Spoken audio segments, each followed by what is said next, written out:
حضرت اختر ثانی رحمت اللہ نے لکھا کہ جب مومن پل صراط سے گزرنے لگے گا نا تو نیچے جو جہنم کے حصے میں وہ ٹھنڈے ہو جائیں گے، تو کہے گے اسرے یا مومن، مومن جلدی چل، تیرے دل کی محبت کی آگ نے میری جہنم کی آگ کو بجھا ڈالا۔ یہ عشق الہی کی آگ ایسی ہوتی ہے، یہ محبت الہی کا نور ایسا ہوتا ہے کہ یہ جہنم کی آگ کو بھی بجھا دیتا ہے۔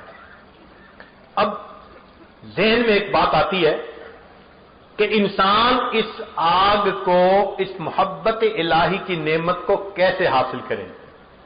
تو بھائی ہر چیز کی دکانیں ہوتی ہیں، کپڑے کی دکان سے کپڑا ملتا ہے، جوتوں کی دکان سے جوتے ملتے ہیں، لوہے کی دکان سے لوہا ملتا ہے، ہر چیز کی اپنی دکان ہے، عطر کی دکان سے عطر ملتا ہے۔ محبت الہی کی بھی کچھ دکانیں ہوتی ہیں۔ چنانچہ حضرت مولانا فضل الرحمان گنج مراد آبادی رحمت اللہ علیہ، ان کے پاس ایک مرتبہ مولانا محمد علی موگیری رحمت اللہ علیہ ملنے کے لیے آئے، تو مولانا فضل الرحمان گنج مراد آبادی رحمت اللہ نے پوچھا، مولانا کبھی کوئی عشق کی دکان دیکھی ہے؟ کبھی کوئی عشق کی دکان دیکھی ہے؟ تو مولانا تھوڑی دیر سوچتے رہے اور کہنے لگے، حضرت میں نے 2 عشق کی دکانیں دیکھی ہیں۔ پوچھا کون سی؟ کہنے لگے ایک شاہ غلام علی دہلوی رحمت اللہ علیہ کی اور دوسری شاہ آفاق رحمت اللہ علیہ کی۔ یہ دونوں اس زمانے میں اللہ کے بڑے اولیاء عشاق میں سے تھے، ہمارے سلسلہ کے بزرگ تھے، تو ان کی جگہ کا نام لیا۔ حضرت وہ عشق کی دکانیں ہیں، ان کو میں نے دیکھا ہے۔ جہاں کوئی صاحب نسبت بزرگ ہوتا ہے وہ جگہ عشق کی دکان بن جاتی ہے۔ آتے ہیں عشق کی تلاش میں اور اپنی اپنی پڑیاں لے کے جا رہے ہوتے ہیں، کسی کو چھوٹی پڑی، کسی کو بڑی، اپنی طلب کے مطابق ملتی ہر ایک کو ہے۔ جیسے مقناطیس کے قریب لوہا آ جائے اس میں مقناطیسیت آ جاتی ہے، اللہ والوں کا بھی یہی حال کہ ان کی صحبت میں آ کے جو انسان تھوڑا وقت بھی گزار لیتا ہے، اللہ اس کے دل میں محبت الہی کی مقناطیسیت ڈال دیا ہے، تڑپ جاتا ہے وہ بندہ۔ جس پر فرض نمازیں 5 پڑھنی مشکل ہوتی ہیں، وہ چند دنوں کے اندر تہجد کا پابند بن جایا کرتا ہے، وہ متبع سنت نظر آتا ہے۔ اصل میں اس کے اندر مقناطیسیت آ جاتی ہے اللہ رب العزت کی محبت کی۔ اسی لیے کتابوں میں لکھا ہے کہ حضرت مولانا رشید احمد گنگوئی رحمۃ اللہ علیہ، ان کے یہاں لوگ آتے تھے تو دھوبی تھے جو بیت ہوتے تھے، اور وہ جب جاتے تھے تو کپڑے اس زمانے میں دھونے کے لیے پٹخا لگاتے تھے، تو پٹخا لگاتے ہوئے الا اللہ کی ضرب لگاتے تھے، تو دھوبیوں کے قریب سے کوئی گزرتا تو الا اللہ کی ضربوں سے آواز آ رہی ہوتی تھی۔ ماشاءاللہ۔ ہمارے یہاں ایک شہر ہے ملتان، اس میں ایک نوجوان بیت ہوا، وہ بلیک بیلٹ تھا، بعد میں پتہ چلا کہ وہ ٹریننگ سینٹر بنایا ہوا تھا۔ وہ واپس گیا اور کہنے لگا اپنے شاگردوں کو کہ بھائی ہم جو یہ کراٹے کھیلتے ہیں نا، اس میں خاص قسم کی آواز نکالتے ہیں، وہ بے فائدہ آواز ہے، لہذا ہم اب اس کو نکالنے کی بجائے اللہ کا آواز نکالیں گے۔ اللہ کی شان۔ کہنے لگا کہ اگلے دن وہ اتنے لڑکے تھے جو پریکٹس کر رہے تھے کہ باہر سے دروازے پہ مجمع ہو گیا، جی ہم بھی محفل ذکر میں آنا چاہتے ہیں۔ دل بدل جاتا ہے، یوں انسان کی زندگی بدل جاتی ہے۔ ہم نے اپنی زندگی میں عشق کی دکانیں دیکھی۔ ایک دکان دیکھی حضرت خواجہ فضل علی قریشی رحمت اللہ علیہ، اگرچہ وہ وفات پا چکے تھے مگر ان کے حالات ہم نے اپنے حضرت سے سنے۔ دیہاتی علاقہ، کھانے کو بھی کچھ نہیں ہوتا تھا، وہاں دسترخوان بچھانے کے لیے نہیں ہوتا تھا۔ حضرت لائن میں بٹھا دیتے تھے بچوں کو، جو لوگ آتے تھے، اور ان کو کہتے تھے بھئی سنت کے مطابق بیٹھ جاؤ، اور ان کی ران کے اوپر روٹی رکھ دیتے تھے، اور کوئی جگہ ہی نہیں تھی، اور گڑ کی ڈلی دے دیتے تھے، گڑ کے ساتھ خشک روٹی، یہ وہاں روز کا کھانا ہوتا تھا۔ صبح و شام خشک روٹی گڑ کے ساتھ، یہی کچھ دے سکتے تھے، اور کئی دن گڑ بھی نہیں ہوتا تھا۔ اچھا، اگر کئی مرتبہ وہاں رہنے والے دوست ویرانے میں جاتے قضائے حاجت کے لیے تو آپ نے ایک جھاڑی کو دیکھی ہوگی جو کانٹے دار جھاڑی ہوتی ہے، اس کے اوپر ایک وقت میں بہت پھول لگتے ہیں، بھر جاتی ہے پھولوں سے. تو وہ نوجوان وہ پھول چن کے لے آتے اور لا کے لنگر میں دے دیتے. تو لنگر والا ان پھولوں کو پانی میں ابال لیتا تھا، نمک ہوتا تو ڈال دیتا، گھی ہوتا تو ڈال دیتا، مرچ ہوتی، کچھ نہ ہوتا تو کچھ بھی نہ ڈالتا. جس دن وہ پھول ابلتے تھے اور سالن بنتا تھا تو خانقاہ کے جو لوگ تھے ان کے چہروں پہ خوشی ہوتی تھی اور وہ ایک دوسرے کو بتا رہے ہوتے تھے آج کھانے میں بھتہ بنا ہے، یعنی آج روٹی کے ساتھ گڑ نہیں، روٹی کے ساتھ سالن ملے گا. یہ حالت ہوتی تھی، یہ کھانے کو ملتا تھا اور یہ لوگ وہاں اللہ اللہ کرتے تھے. کیفیت کیا تھی کہ رات کے وقت مسجد میں یہ لوگ لیٹ جاتے. حضرت فرماتے تھے کہ تھوڑی دیر سوئے گزرتی، کسی ایک کے اوپر ذرا جذبہ طاری ہوتا اور وہ زور سے اللہ اللہ اللہ زور سے کہتا، سب کی آنکھ کھل جاتی. پھر تھوڑی دیر کے بعد ذرا آنکھ لگتی تو کسی اور کا یہی حال. فرماتے تھے ہماری وہاں ساری رات اسی طرح سوتے جاگتے گزر جاتی تھی، مگر جس کو دیکھتے تھے اسی پر ذکر کی عجیب کیفیت ہوتی تھی. ایک مرتبہ مسجد میں دو بوڑھے بیٹھے ہیں اور ایک بوڑھا دوسرے کو پکڑ کے یوں جھنجھوڑتا ہے اور دوسرا بوڑھا اس کو پکڑ کے جھنجھوڑتا ہے. اب دیکھنے والے بڑے حیران کہ دونوں نیک ہیں، تہجد گزار، متقی، صالح، ہر اعتبار سے عمر دین پہ گزر گئی، یہ مسجد میں بیٹھے کیوں الجھ رہے ہیں؟ تو وہ بندہ ذرا قریب ہوا، تو جب قریب ہوا تو منظر عجیب تھا. ہوا یہ کہ ان میں سے ایک بیٹھا تھا، اس نے دوسرے کو کہہ دیا اللہ میرا ہے، یعنی اللہ میرا ہے. تو جب اس نے کہہ دیا اللہ میرا ہے تو دوسرا بھی تو محبت والا تھا، وہ جھنجھوڑتا ہے، کہتے نہیں اللہ میرا ہے، وہ اس کو جھنجھوڑتا ہے اللہ میرا ہے، وہ اس کو جھنجھوڑتا ہے اللہ میرا ہے. سبحان اللہ، کیا محبت ہوگی دلوں میں کہ جو اس بات پہ ایک دوسرے کو جھنجھوڑتے ہیں کہ اللہ میرا ہے اور اللہ میرا ہے.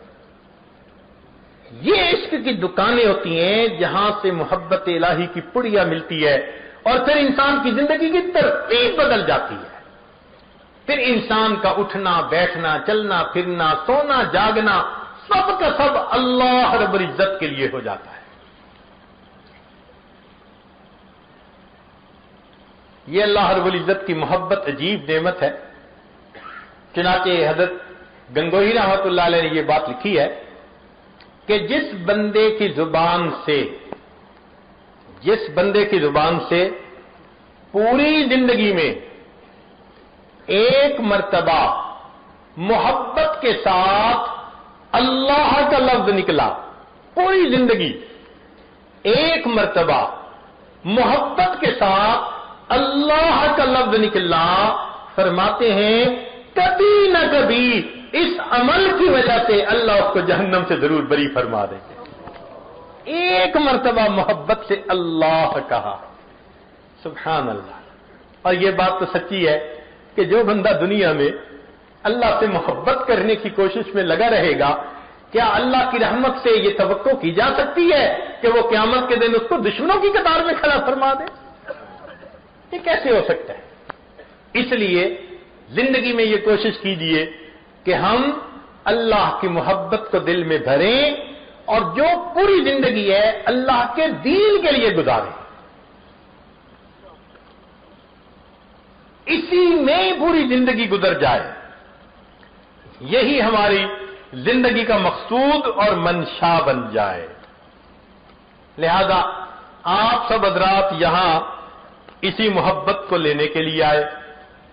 اللہ تعالیٰ چاہتے ہیں کہ میرے بندے مجھ سے محبت کریں، چاہتے ہیں، پسند فرماتے ہیں. اور یہ نعمت لینے کے لیے آپ یاد رکھیں، آج کاروبار کے لیے سفر کرنے والے بڑے، گھر بار کے لیے، رشتہ داروں کے لیے، دنیا کے کاموں کے لیے، فیکٹریوں میں ساری رات لوگ جاگتے ہیں. ہاں محبت الہی کے لیے کوئی سفر کرے، محبت الہی کے لیے کوئی رات کو جاگے، یہ نعمت آج کے دور میں بہت تھوڑی ہے، بہت تھوڑی ہے۔ اور جو اپنے گھر سے نکلا ہوگا، اللہ میں تجھے پانے کے لیے، تیرا بننے کے لیے اپنے گھر سے نکل رہا ہوں، اس کا ایک ایک قدم اللہ کے ہاں قبول ہوگا، ایک ایک قدم اللہ رب العزت کے ہاں قبول ہوگا۔ یہ بندہ میری محبت کے لیے اپنے گھر سے نکلا ہے، محبت پانے کے لیے اپنے گھر سے نکلا ہے۔ شاد باد ہے عشق خوش سودائے ماں، اے دوائے جملہ علت ہائے ماں، اے دوائے نخوت و ناموس ماں، اے کہ افلاطون و جالی نوس ماں۔ عشق الہی کی آگ دل میں آتی ہے، تمام باطنی بیماریوں کو دل سے نکال دیتی ہے۔ شہوت، غصہ، کینہ، حسد، تکبر، عجب، یہ جتنی بیماریاں ہیں آٹومیٹکلی سب کا علاج ہو جاتا ہے۔ دل محبت الہی سے جب بھر جاتا ہے، انسان صحیح معنوں میں انسان بن جاتا ہے۔ یہ محبت پھر انسان کو اللہ رب العزت کے قریب، پھر انسان بنا سوار کے ایک ایک کام کر رہا ہوتا ہے۔ سیدہ صدیقہ رضی اللہ تعالیٰ عنہ کچھ درم دھو رہی تھی، نبی علیہ الصلوۃ والسلام نے پوچھا، عائشہ حمیرہ یہ کیا کر رہی ہو؟ اے اللہ کے حبیب صلی اللہ علیہ وسلم، میں نے یہ صدقہ کے دینے ہیں اللہ کے راستے میں، تو میں ان کو دھو رہی ہوں، صاف کر رہی ہوں۔ پوچھا حمیرہ کیوں؟ اے اللہ کے حبیب صلی اللہ علیہ وسلم، میں نے آپ کی مبارک زبان سے سنا کہ جب دینے والا اللہ کے راستے میں مال دیتا ہے تو وہ مال سائل کے ہاتھ میں پہنچنے سے پہلے اللہ کے ہاتھوں میں پہنچتا ہے۔ جب سے میں نے یہ سنا، میں اپنے پیسوں کو دھو کے صدقہ دیتی ہوں، میرے مالک کے ہاتھوں میں صاف ستھرا مال پہنچتا۔ محبت ہے نا، عجیب محبت، کیفیت عجیب ہوتی ہے بندے کی۔ تو بنا سوار کے انسان اعمال کو کرتا ہے تاکہ مالک کو پسند آ جائے۔ چنانچہ یہ عاجز اپنی بات کو مکمل کرتا ہے۔ سیدنا ابراہیم علیہ السلام بکریوں کا ریوڑ لے کے جا رہے ہیں، قریب سے ایک شخص گزرا اور اس نے گزرتے ہوئے یہ الفاظ کہے، سبحان ذی الملک والملکوت، سبحان ذی العزت والعظمت والہیبت والقدرت والکبریاء والجبروت۔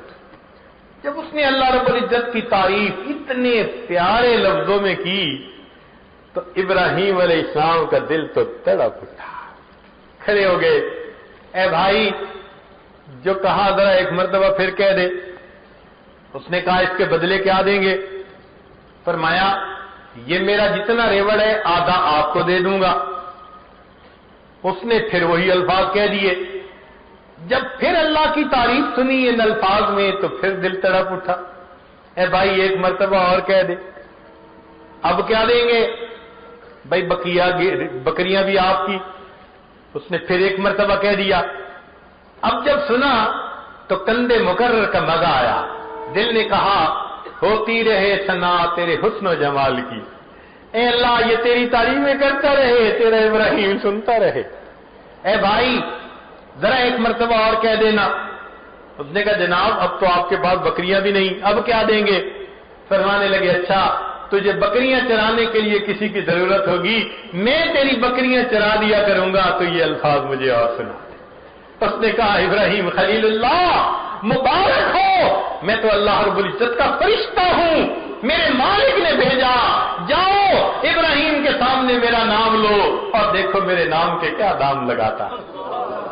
جن کے دل میں محبت ہوتی ہے وہ اللہ کے نام پہ ایسے قربان ہو جایا کرتے ہیں، مال و دولت اللہ کے نام پہ قربان کر دیتے ہیں۔ مالک ابن دینار رحمت اللہ